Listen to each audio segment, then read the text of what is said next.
This has been a rough year all around. At the Safe Place Emergency Shelter, there are always 5 to 10 families on a waiting list to get in. Executive Director Julia Spann says Austin's high cost of living and tough economic times have created a difficult situation for the shelter. I think the call to the community is that we need to create affordable, permanent and transitional housing for people so that we can have them options for them to leave shelter sooner. If somebody can't leave shelter, then you can't get the next folks into shelter. At any given time, there are 100 to 105 women and children in the emergency shelter.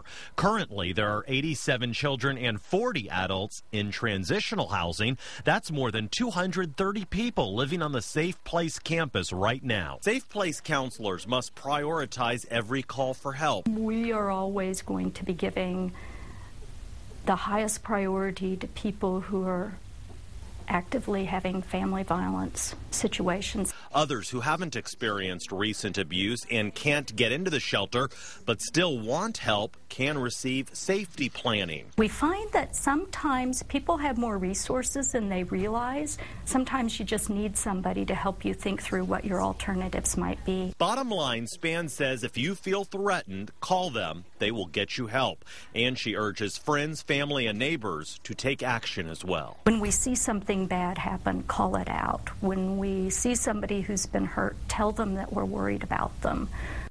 Spann says domestic violence does not necessarily increase during the holidays, but the holiday stress coupled with economic factors can lead to problems in families where there's a history of abuse. In Travis County, people can call Safe Place's 24-hour hotline at 267-SAFE or call the National Domestic Violence Hotline at 1-800-799-SAFE.